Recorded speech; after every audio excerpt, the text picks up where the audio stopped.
Hello students, स्वागत है आपका हमारे ई लर्निंग प्लेटफॉर्म ई शिक्षा में। जैसा कि हम क्लास 12th हिंदी मीडियम का चैप्टर नंबर 3 जो कि था आपका रासायनिक बल गतिकी डिस्कस कर रहे थे।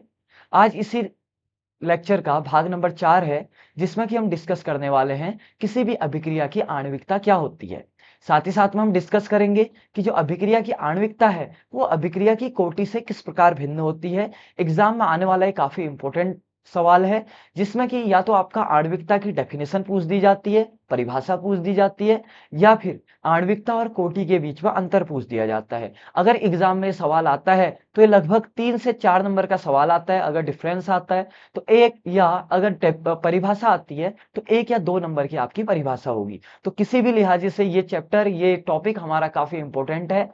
तो आज हम इसको आणविकता को देखेंगे, और बच्चों के बीच में काफी मुश्किल होता है। कोटि तो जैसे तैसे समझ भी जाते हैं, पर आणविकता वो नहीं समझ पाते। तो कई बार डिफरेंसेस में मैंने देखा हुआ है कि जो कोटि वाला सेक्शन है उसको तो पूरा भर देंगे, पर आणविकता वाला सेक्शन उनका खाली रहता है। तो चलिए आज हम बड़े इंटरेस्टिंग वे में देखने वाले हैं कि किसी भी अभिक्रिया की आणविकता क्या होती है। इंग्लिश में इसको कहते हैं मॉलिक्यूलैरिटी।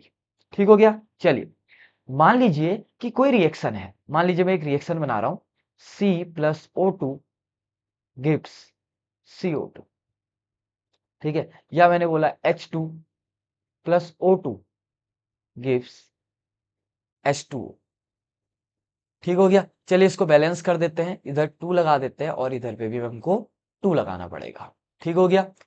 एक और कर देते हैं, N2+3H2। मैं बैलेंस करके कर रहा हूं, ये सॉरी ये N2 है खाली, गिव्स 2NH3। मैंने 3 रिएक्शन बनाए। ठीक है, अब हमें देखना है कि इन रिएक्शन में अभिक्रियक कितने हैं। पहले वाले रिएक्शन में कितने अभिक्रियक है बताइए तो। एक है C और एक है O2। O2 को दो नहीं लेंगे, O2 एक ही है, ये एक मॉलिक्यूल है। ठीक है, एक अणु है। तो एक परमाणु हो गया, एक अणु हो गया, तो टोटल कितने हो गए? 2। इधर कितने हैं बताइए? 2 तो आपके H2 के अणु हैं और एक O2 का अणु है, तो कितने हो गए यहाँ पर? 3। यहां पर बताइए तो जरा। एक है आपका N2 का अणु, 3 है आपके H2 के अणु, तो टोटल 3 और एक कितने हो गए? 4। यानी कि इसकी आणविकता 2 है, इसकी आणविकता 3 है, और इसकी आणविकता कितनी है? 4 है। तो इसका मतलब क्या समझे हम, कि किसी भी रिएक्शन में अगर हम अभिक्रमक देखते हैं कि कितने अभिक्रमक हैं, और उन्हीं की संख्याओं को अगर हम जोड़ देते हैं, तो वो उस अभिक्रिया की आणविकता कहलाती है। आया समझ में? यानी कि किसी भी अभिक्रिया में जो अभिक्रियकों के अणु बोलो, परमाणु बोलो, या आयनों की टोटल संख्या जो होती है, उसी को उसकी क्या कहते हैं? आणविकता कहते हैं। आई होप यहां तक का आपको एक कॉन्सेप्ट समझ में आ गया होगा। अब हम यहां पर इसको डिस्कस कर लेते हैं।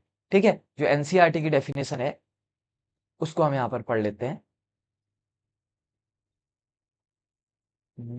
इस 2 मिनट। चलिए, अब हम एनसीईआरटी की डेफिनेशन यहाँ पर देखते हैं कि क्या बोलता है, क्योंकि लैंग्वेज तो हमको बुक की ही लिखनी पड़ेगी। मैं आपको पहले भी बता चुका हूँ कि हिंदी मीडियम स्टूडेंट्स के बीच में खतरा रहता है कि उनकी जो लैंग्वेज है, ठीक है, कई बार बच्चे मेरे से पूछते हैं कि हमारे नंबर आखिर कम क्यों आए, लिख के तो हम सब आए थे, आता हमें सब था। पर चक्कर क्या है कि जो हम भाषा जनरली बोलते हैं, जो खड़ी बोली हम हिंदी बोलते हैं, हम उसी को वहां एग्जाम में भी लिख के आ जाते हैं। और यही हमारी सबसे बड़ी गलती रहती है। मैं कई बार स्टूडेंट से कहता भी हूँ कि 80% लाना तक बहुत इजी होता है। इवन मान लिए 85% लाना भी काफी इजी है। आप अगर मान लीजिए कि 100 में से लगभग 85 से 90 नंबर अगर हर एक सब्जेक्ट में ले आते हैं, तो आराम से आपके 85% आ जाएंगे, और ये बड़ी बात नहीं है। ठीक है, पर अगर आपको 85% से ऊपर जाना है, तो 1% लाना महाभारत है। क्योंकि वहां पर आपकी राइटिंग भी अच्छी होनी चाहिए, लैंग्वेज भी अच्छी होनी चाहिए, और आपका कंसेप्ट भी क्लियर होना चाहिए। ठीक है, और वहां पर आप ऐसा नहीं लिख सकते कि किसी भी अभिक्रिया के सभी अभिक्रमों के योग को आणविकता कहते हैं। अगर ऐसी लैंग्वेज लिखेंगे फिर आपको भाई नंबर नहीं मिलेंगे। 3 नंबर का सवाल होगा तो 1.5 या 2 नंबर वो दे देगा, 3 तो नहीं देगा। ठीक है, तो उसके लिए हमको थोड़ी बुकिश जो डेफिनेशन है वो याद करनी होगी। ठीक है, और ये याद करना बुरी बात भी नहीं है। अगर आप 5 से 6 बुकिश डेफिनेशन याद कर लेते हैं ना, तो आपको खुद आइडिया लग जाता है कि इसकी डेफिनेशन क्या होगी करके। ठीक हो गया। आपको धीरे धीरे आइडिया आने लगता है कि अगर कोई डेफिनेशन मान लीजिए आपको नहीं भी आती है, तो ऑन द स्पॉट आप उसको बुकिश लैंग्वेज में बना सकते हैं। ठीक है, तो चलिए आणविकता की हम यहाँ पर डेफिनेशन लिखते हैं। देखिए, मैंने पिछले लेक्चर में आपको प्राथमिक अभिक्रिया बताई थी, जो कि एक पद में संपन्न हो जाती है, वन स्टेप रिएक्शन, उसको क्या कहते हैं? प्राथमिक अभिक्रिया। तो पहली बात तो हम ये लिखेंगे कि आणविकता, लिखिए, ये डेफिनेशन नहीं है, ये खाली एक पॉइंट है। आणविकता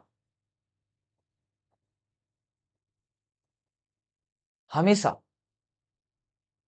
हमेशा प्राथमिक अभिक्रिया की निकाली जाती है। यानी कि अगर आपको आणविकता निकालनी है, तो जो आपकी अभिक्रिया हो क्या होनी चाहिए? प्राथमिक अभिक्रिया होनी चाहिए। प्राथमिक अभिक्रिया की निकाली जाती है, की निकाली जाती है। ठीक हो गया। हाँ, यहाँ पर मैं एक चीज और बताने वाला था आपको, कि कई सारे बच्चे ऐसा कह रहे हैं कि थोड़ा बहुत जो लेक्चर है वो स्लो हो रहा है। ठीक है, मतलब जो लिखने का वे है, जो बोलने का वे है, और ये जो स्लो है ये मैं जानबूझ के आपके लिए बना रहा हूँ, क्योंकि मैं इसको काफी तेज भी पढ़ा सकता था। ठीक है, हो सकता था कि जो भी मैं आपके सामने लिख रहा हूँ ये मैं घर से लिख के आता, पर दिक्कत वहां पर क्या हो जाती है कि बच्चे कनेक्ट नहीं कर पाते हैं। ठीक हो गया। पर यूट्यूब ने आपको फैसिलिटी दे रखी है, हमारे ऐप ने आपको फैसिलिटी दी है, अगर आपको बकायदा फिर भी स्लो लगता है, ठीक है, आप उसको 1.25x कर सकते हैं, 1.5x कर सकते हैं, 1.75x कर सकते हैं, 2x स्पीड में भी आप देख सकते हैं। यानी कि अगर आपको जिस हिसाब से आप कंफर्टेबल फील होते हैं, आप उस हिसाब से देख सकते हैं। पर यहाँ पर जो मेरे को लेक्चर शूट करना होता है, मुझे हर एक बच्चे को देखकर लेक्चर शूट करना होता है। अगर कोई बच्चा केमिस्ट्री में कमजोर है, उसकी केमिस्ट्री में इंटरेस्ट नहीं आ पाता है, उसको केमिस्ट्री समझ में नहीं आती है, और यहाँ पर मैंने तेज तेज भगा दिया, तो फिर कोई फायदा नहीं रह जाएगा। अदरवाइज आप यूट्यूब में सर्च कीजिए कि रासायनिक बल गति की, आपको कई सारे ऐसे लेक्चर मिल जाएंगे जो कि प्रॉपर पहले पीपीटी में बने हुए हैं, और टीचर आए और टीचरों ने उसे समझा दिया। क्या आपने कभी घर जाके उसके नोट्स बनाए? कभी नहीं बनाए।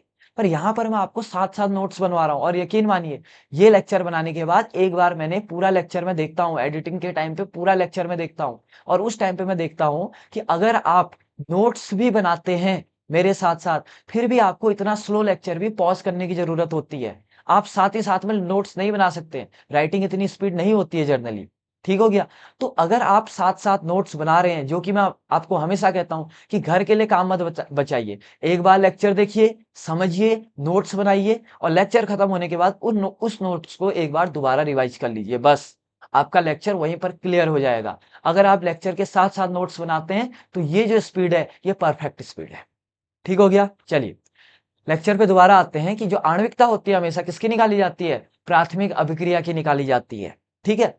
इसके बाद हम बात करते हैं इसकी डेफिनेशन। यहां पर हेडिंग डाल देते हैं, परिभाषा। परिभाषा। ठीक है, यही परिभाषा आप लिख के आएंगे एग्जाम में। देखिए, परिभाषा क्या है इसकी? प्राथमिक अभिक्रिया में, प्राथमिक अभिक्रिया में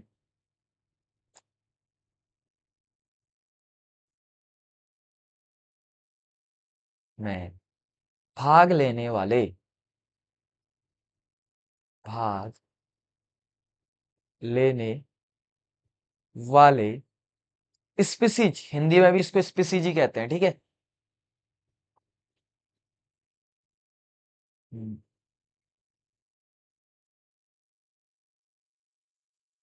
स्पीसीज। ठीक है, अभी स्पीसीज कौन कौन से हो सकते हैं? आपके परमाणु हो सकते हैं, एटम। ठीक है, अणु हो सकते हैं, इंग्लिश में कहते हैं इनको मॉलिक्यूल्स, या आयन हो सकते हैं, कोई भी हो। ठीक है, ये परमाणु, अणु और आयन, ये आप एग्जाम में लिखेंगे। ठीक है, ये प्रॉपर एनसीईआरटी की डेफिनेशन है, जो कि, ठीक है, एक साथ संगठित, एक साथ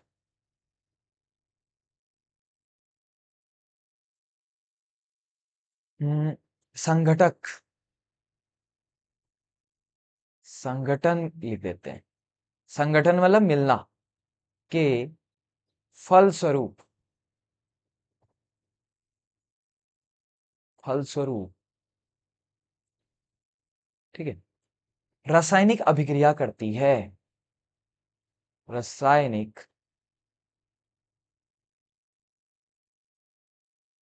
अभिक्रिया करती है, अभिक्रिया करती है। यहाँ पर अगर कोई भी जो लिखने में मात्राओं का आगे पीछे होता है, तो काइंडली इस पे तो मुझे माफ कीजिएगा, क्योंकि जर्नली मात्राएं उतनी तो होती नहीं है, क्योंकि थोड़ा बहुत हिंदी का मतलब मैं ये ध्यान रखता हूँ, ठीक है। पर चूंकि मैं हिंदी का जो लेक्चर है, लिटरली क्लास 12th के बाद प्रॉपर ऐसा लेक्चर बना रहा हूँ। हिंदी में कभी कुछ लिख दिया वो एक अलग बात है, पर प्रॉपर जैसा हिंदी लिटरेचर में हम क्लास 12th में हिंदी में लिखते थे, उसके बाद मैं आज ही बना रहा हूँ। लगभग 5-7 साल हो चुके हैं। तो हो सकता है कि थोड़ा बहुत दिक्कत हो, और अभी जो थोड़ा सा लिखने में स्लो आ रहा है, कि ये जो नया पेन टैब है हमारा, ठीक है, जो भी नया सिस्टम है, इस पे थोड़ा सा अभी एडजस्ट होने में टाइम लग रहा है। कुछ एक लेक्चर के बाद ये स्पीड बहुत तेज हो जाएगी। पहले इंग्लिश में भी मेरे साथ ऐसे ही होता था। अब इंग्लिश में जो 1 घंटे का लेक्चर है, आसानी से लिखने में इतनी स्पीड आ जाती है कि हम 35-40 मिनट में उसको शूट कर देते हैं। तो ऐसा ही हिंदी मीडियम के साथ भी हो जाएगा। अगर कोई भी मात्रा है, आप उसको अपने नोट्स में काइंडली करेक्ट कर लेंगे। ठीक हो गया। ऐसा मत सोचिएगा सर ने लिखा है तो ये सही होगा। हो सकता है कि थोड़ी बहुत गलती हो जाए, बट हाँ, उसके चांसेस बहुत कम है। ठीक है, क्योंकि जो भी मैं आपको लिखा रहा हूं, मैं पहले नोट्स प्रिपेयर करके आया हूं, और उस टाइम पे मैंने खास ध्यान रखा हुआ है कि मात्राओं की गलती ना हो, क्योंकि मैंने एक बहुत वाइड ऑडियंस को ये लेक्चर दिखाना है। ठीक है, तो चलिए, रासायनिक अभिक्रिया करती है की संख्या को, की संख्या को अभिक्रिया की आणविकता कहते हैं। अभिक्रिया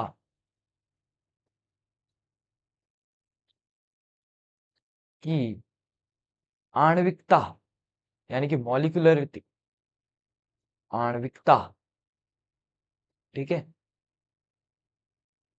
कहते हैं। और इसके बाद जब मैं आपको एग्जाम्पल लिखाऊंगा, आप खुश हो जाने। ठीक है, ये ऐसे एग्जाम्पल्स आपको एनसीईआरटी से ढूंढ के नहीं मिलेंगे। ठीक है, पहले एक बार मैं इसको डिस्कस कर लेता हूं।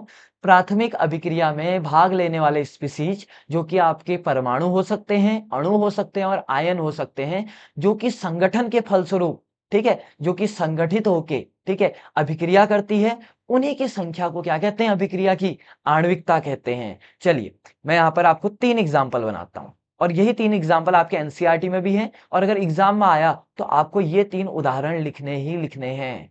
ठीक है, इनके उदाहरण लिखते हैं। पहला उदाहरण है आपका, देखिए,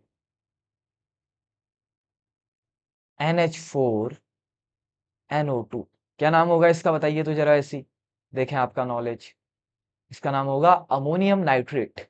ये टूटता है आपका N2+2H2। दूसरा बना देते हैं हम, 2HI। इसका क्या नाम होता है बताइए जरा, हाइड्रोजन आयोडाइड। तो ये टूटता है आपका H2+I2। ठीक हो गया। तीसरा, 2NO+O2। क्या बनेगा यहां पर? 2NO2। चलिए, मैंने यहां पर 3 अभिक्रियाएं लिखी हैं। अब ध्यान से देखेंगे, बताइए तो जरा, NH4NO2 ये एक ही मॉलिक्यूल है, यानी कि एक ही अणु है। तो एक अणु ही यूज हो रहा है ना अभिक्रिया में, यानी कि अभिक्रियक की संख्या कितनी है? एक। तो इसकी मॉलिक्यूलरिटी, यानी कि आणविकता कितनी हो जाएगी? एक। और जिसकी आणविकता एक होती है, उसे कहते हैं एक अणुक। एक अणुक, यानी कि ये अभिक्रिया क्या है? एक अणुक अभिक्रिया है। ठीक है, यहां बताइए तो कितने मॉलिक्यूल है, सोचिए जरा। यहां पर 2 मॉलिक्यूल है, यानी कि 2 अणु है। तो इसका मॉलिक्यूलरिटी कितना हो गया? 2। आणविकता कितनी होगी? 2। तो इसको बोलेंगे द्विअणुक। द्विअणुक, पक्का? यहां पर देखिए, ये है अच्छा क्वेश्चन। यहां देखिए कितने मॉलिक्यूल है NO के? 2। O2 का कितना मॉलिक्यूल है? एक। 2 नहीं कहेंगे, उसका नाम ही O2 होता है। तो 2 और 1 कितना हो गया? 3। तो इसको कहेंगे त्रिअणुक। त्रिअणुक। आई बात समझ में? तो यहां पर हमने देख लिया कि एक अणु क्या होता है, 2 अणु क्या होता है, और त्रिअणु क्या होता है। ठीक हो गया। अब इसके बाद हम मॉलिक्यूलरिटी की कुछ इंपॉर्टेंट पॉइंट्स देखते हैं। यहाँ पर हेडिंग डालेंगे कुछ पॉइंट्स, बिंदु, बिंदु, ठीक है। पहला पहला बिंदु कहता है कि जो आणविकता होती है किसी भी रिएक्शन की, ठीक है, ये एक क्या होती है, प्राकृतिक संख्या होती है, यानी कि एक से स्टार्ट होती है। तो लिख देते हैं आणविकता, विकता प्राकृत संख्या होती है, प्राकृत संख्या होती है, यानी कि नेचुरल नंबर होती है। क्या समझे? संख्या होती है। और प्राकृत संख्या आप पढ़ के आए हैं कक्षा 6 में, कौन सी होती है बताइए? प्राकृत संख्या में आता है आपका 1 हो सकती है, 2 हो सकती है, 3 हो सकती है, 4 हो सकती है, और आगे कोई चल सकती है, ठीक है। तो आणविकता हमेशा कैसी संख्या होती है? प्राकृत संख्या होती है। दूसरा पॉइंट, आणविकता कभी भी जीरो नहीं हो सकती है। क्यों? क्योंकि अगर आणविकता ही जीरो हो गई, इसका मतलब अभिक्रियक की संख्या कितनी है? जीरो। अगर अभिक्रियक ही नहीं है तो अभिक्रिया कैसे होगी बताइए तो जरा। यानी कि हम लिख सकते हैं आणविकता जीरो नहीं हो सकती। आणविकता जीरो, कॉमा, चलो सभी एक साथ लिख सकते हैं। क्या ऋणात्मक हो सकती है? क्या सोचिए, मैं कहूं एक अभिक्रिया में -1 H2O था, क्या ये पॉसिबल है? नहीं है ना। तो ऋणात्मक, जीरो नहीं हो सकती, ऋणात्मक नहीं हो सकती, एवं एक ही पॉइंट में लिख देता हूं सब, भिन्नात्मक, 2/3, 3/4 भी नहीं हो सकती, ठीक है, भिन्नात्मक नहीं हो सकती, ठीक है, नहीं हो सकती। कोई बच्चा कहेगा दशमलव हो सकती कि नहीं हो सकती? तो भाई दशमलव कैसे होगी जब भिन्नात्मक ही नहीं होगी? तो भिन्न को ही तो दशमलव के फॉर्म में लिखा जाता है, ठीक है। तो आणविकता जीरो नहीं हो सकती, ऋणात्मक नहीं हो सकती, एवं भिन्नात्मक भी नहीं हो सकती है। ठीक हो गया। इसके बाद यहां पर हम बात करेंगे एक इंपॉर्टेंट पॉइंट की, ठीक है। कई बार एग्जाम में ये क्वेश्चन पूछ दिया जाता है, ठीक है। ये डायरेक्ट तो नहीं, 1-2 नंबर में कभी कभी पूछ देता है। और खास तौर पे जो एग्जामिनर प्रैक्टिकल लेने के लिए आते हैं लास्ट टाइम पे, ठीक है, क्लास 12th में, वो जर्नली सवाल को बहुत पूछते हैं। तो इसको यहाँ पर मैं एक बार आपके सामने नोट करा लेता हूँ। ऊपर का अगर आपने नहीं लिखा है तो एक बार आप स्क्रीनशॉट ले लीजिए, ठीक है। चलिए, यहां पर मैं एक पॉइंट लिख रहा हूं आपका, यदि यदि आप भी लिखते जाइए, कोई जटिल अभिक्रिया, क्या होती है जटिल अभिक्रिया? ऐसी अभिक्रिया जो एक से ज्यादा पदों में होती है, जटिल अभिक्रिया। यदि कोई जटिल अभिक्रिया एक से अधिक पदों में हो रही है, एक से अधिक पदों में हो रही है, में हो रही है, तो एग्जामिनर पूछता है आप इसका वेग कैसे निकालेंगे? अगर एक पद में हो रही होती तो आप तो आराम से उसका वेग निकाल लेते। वो एक से ज्यादा पदों में हो रही है, मान लो 2 पद में हो रही है, 3 पद में हो रही है, 4 पद में हो रही है, तो आप कैसे वेग निकालेंगे? आप कौन से पद का वेग निकालेंगे? तो कहा जाता है कि अगर कोई जटिल अभिक्रिया है जो कि एक से ज्यादा पदों में हो रही है, तो जो उसका सबसे मंद पद होगा, जो सबसे धीमा चल रहा होगा, उसी के वेग को पूरी अभिक्रिया की वेग कह दिया जाता है। आई बात समझ में? यानी कि द स्लोएस्ट स्टेप, यानी कि जो सबसे मंदा स्टेप होता है, उसी को कहते हैं आपका वेग स्टेप, यानी कि वेग पद, ठीक है। तो इंग्लिश में जब हम लिखाते हैं तो हम लिखते हैं the slowest step is called rate determining step, ठीक है। ऐसा स्टेप जिससे हम रेट निकाल सकते हैं, वो कौन सा स्टेप होगा? स्लोएस्ट स्टेप, सबसे मंदा स्टेप होगा। तो यहां पर लिख लेते हैं हो रही है, तो अभिक्रिया का, ठीक है, कुल वेग, तो अभिक्रिया का कुल वेग, यानी कि टोटल वेग, हम्म, कुल वेग, अभिक्रिया का कुल वेग अभिक्रिया के सबसे मंद पद द्वारा, अभिक्रिया के सबसे मंद पद द्वारा नियंत्रित होता है, नियंत्रित होता है। ठीक हो गया, नियंत्रित होता है, जिसे, देखिए इंग्लिश में क्या बताया था मैंने आपको, रेट डिटरमाइनिंग स्टेप, तो यहां पर कहते हैं इसको, जिसे वेग, रेट डिटरमाइनिंग क्या हो गया, निर्धारक स्टेप को क्या कहते हैं, पद, जिसे वेग निर्धारक पद कहते हैं। ठीक है, यहाँ पर अगर हम यहाँ पर एक छोटा सा एग्जांपल लें, तो एग्जांपल दिया हुआ है इधर पे, ठीक है, 2 मोल ऑफ H2O2 हाइड्रोजन पर ऑक्साइड, ठीक है, को जब आई नेगेटिव के साथ रिएक्शन कैटलिस्ट डाला जाता है, ठीक हो गया, और इसको कैसा माध्यम दिया जाता है, थोड़ा सा क्षारीय माध्यम, बेसिक मीडियम दिया जाता है, क्षारीय माध्यम,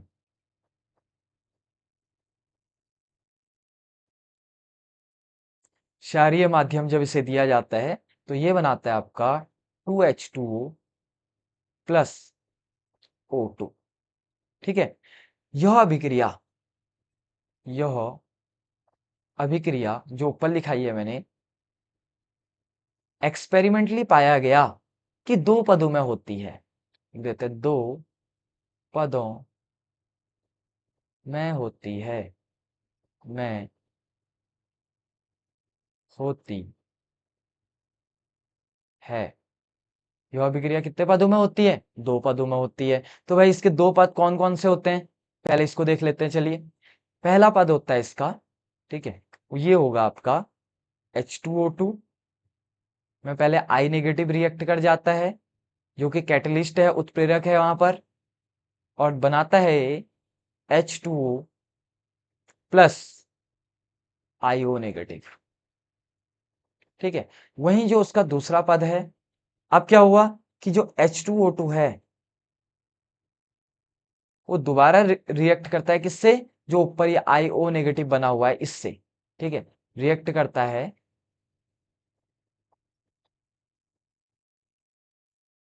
आईओ नेगेटिव से, ठीक है, और क्या बना देता है आपका H2O प्लस आई नेगेटिव। उत्प्रेरक हमेशा रिएक्शन से बाहर आ जाता है, आपने सुना होगा छोटी क्लास में, वो कभी भी रिएक्शन में पार्टिसिपेट नहीं करता है, प्लस O2।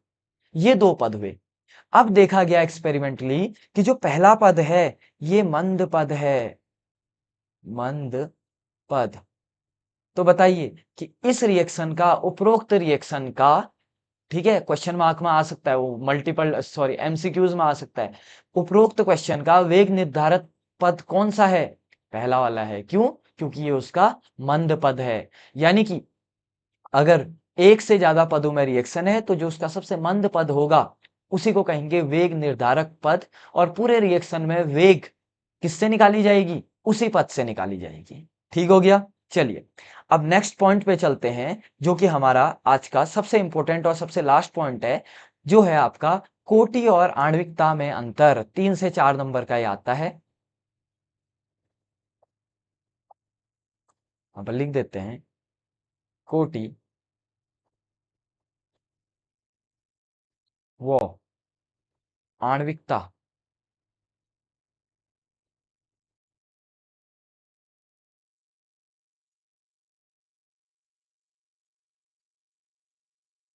में अंतर। इससे पहले हमने किस किस के बीच में किया था, हमने किया था वेग और वेग स्थिरांक के बीच में अंतर किया था। या तो कभी वो आता है एग्जाम में, या तो कभी ये आता है, ठीक है, difference between order and molecularity. तो चलिए इसको कर लेते हैं। एक साइड हम डालेंगे हेडिंग में कोटि। इससे क्या होगा कि जो पुराना वाला हमारा लेक्चर था वो भी आपको याद हो जाएगा, ठीक है। और इस साइड हम डालेंगे आपका आणविकता।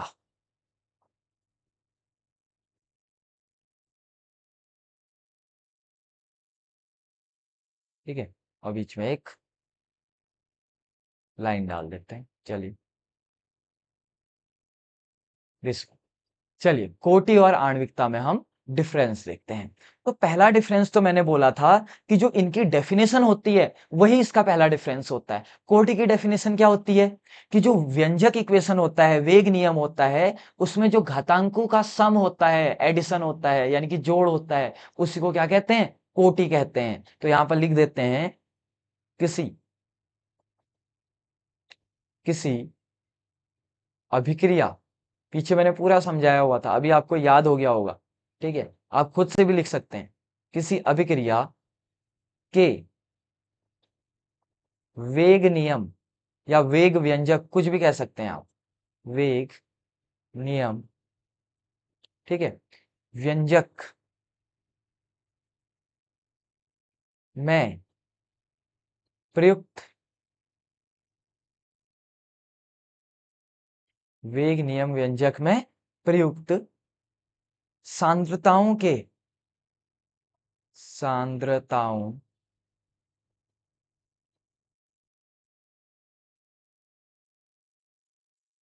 के, ठीक है, घातांकों का योग, घातांकों, एक घाटा हो गया, घातांकों का योग, योग बोले तो सम, ठीक है, उस अभिक्रिया की कोटि कहलाती है, उस अभिक्रिया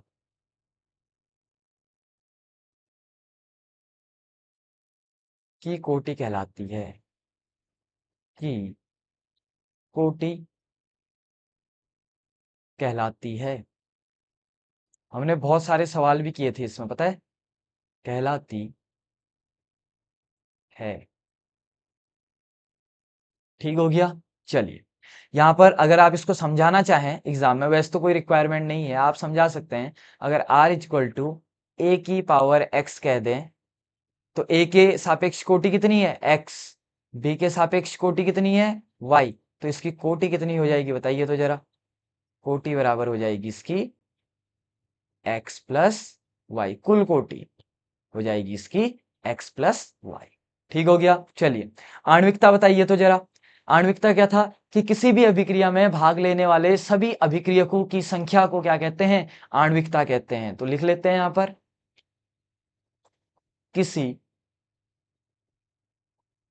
अभिक्रिया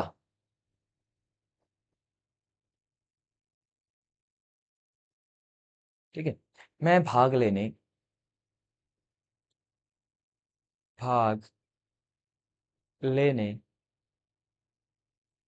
किसी अभिक्रिया में भाग लेने वाले अभिक्रियकों, अभिक्रियकों,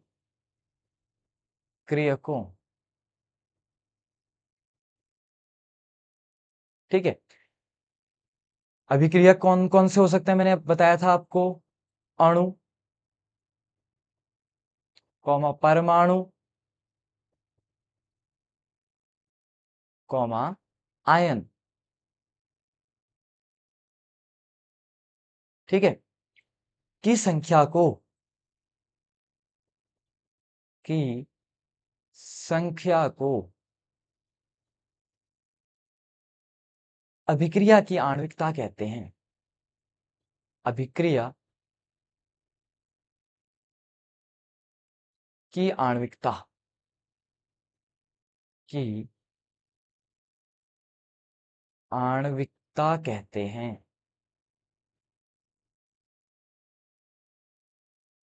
कहते, दिस वन, बस इतना ही था। तो पहला डिफरेंस तो दोनों का क्या हो गया, डेफिनेशन हो गया। दूसरा मैंने बताया था कि जो कोटि होती है ये प्रायोगिक मात्रा होती है, इसे प्रायोगिक विधि द्वारा निकाला जाता है, जबकि आणविकता को रिएक्शन को देख के ही निकाल दिया जाता है। अगर आपको रिएक्शन पता है, आपने गिनना ही तो है। यानी कि आणविकता को सैद्धांतिक तौर पे निकाला जाता है, सिद्धांत के बेसिस पे, जो हमने ऊपर डेफिनेशन कही है उसके बेसिस पे, जबकि कोटि को किससे निकाला जाता है, प्रायोगिक विधि से निकाला जाता है। तो लिखेंगे यह एक प्रायोगिक मात्रा है, यह एक प्रायोगिक मात्रा है, प्रायोगिक मात्रा है। आप नीचे से ब्रैकेट में ये भी लिख सकते हैं, मैं यहां पर नहीं लिख रहा हूं पर आप लिख सकते हैं, इसे प्रायोगिक विधि द्वारा निकाला जाता है। ठीक है, और यहां पर लिखेंगे यह सैद्धांतिक मात्रा है, सैद्धांतिक मात्रा है, यानी कि इसे सैद्धांतिक विधि से निकाला जाता है, मात्रा है। अगला पॉइंट क्या पड़ा था कि जो कोटि होती है वो जीरो हो सकती है और भिन्नात्मक हो सकती है। ठीक है, यह जीरो या शून्य हो सकती है, सकती है। क्या यह शून्य हो सकती है क्या दूसरी, तो इधर पे लिखेंगे यह शून्य नहीं हो सकती। क्यों, क्योंकि अगर रिएक्टेंट ही शून्य हो गया तो रिएक्शन कैसे होगी। चलिए, उसके बाद क्या है अगला, यह भिन्नात्मक नहीं हो सकती है, सॉरी, यह भिन्नात्मक, यह भिन्नात्मक हो सकती है। ठीक है, सकती है, यह भिन्नात्मक नहीं हो सकती है, यह भिन्नात्मक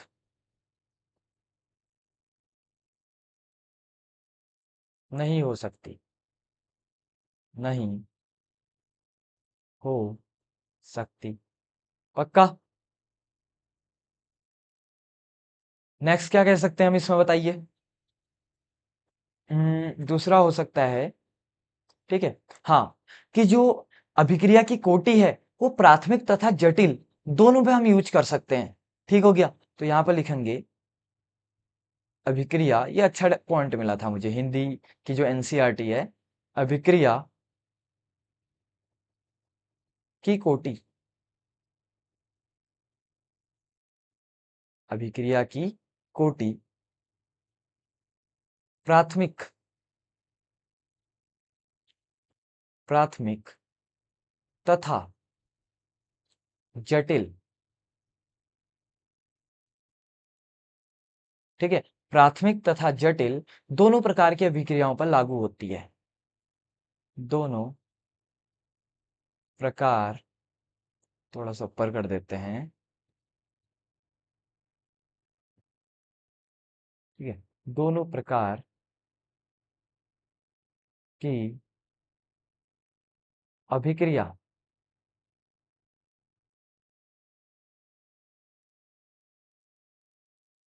पर लागू होती है,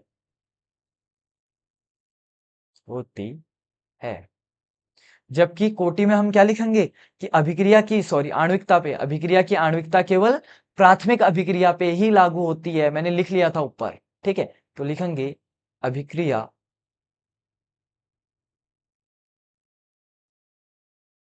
की आणविकता, की आणविकता केवल, ठीक है, प्राथमिक अभिक्रिया के लिए ही, प्राथमिक अभिक्रिया के लिए ही परिभाषित की गई है,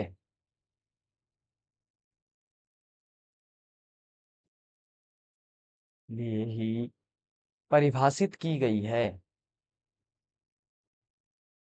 परिभाषित की गई है,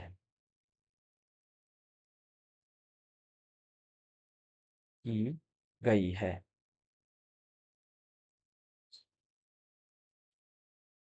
की गई है। ठीक है, गई है। ठीक है, जटिल अभिक्रियाओं में आई थिंक थोड़ा सा वीडियो कॉम्प्रोमाइज हो सकती है क्योंकि यहाँ लाइट चले जा चुकी है, बट हाँ थोड़ा सा हमारा लेक्चर बचा हुआ है तो इसको ऐसे ही हम शूट कर लेते हैं और कंप्लीट कर लेते हैं। जटिल अभिक्रियाओं अभिक्रियाओं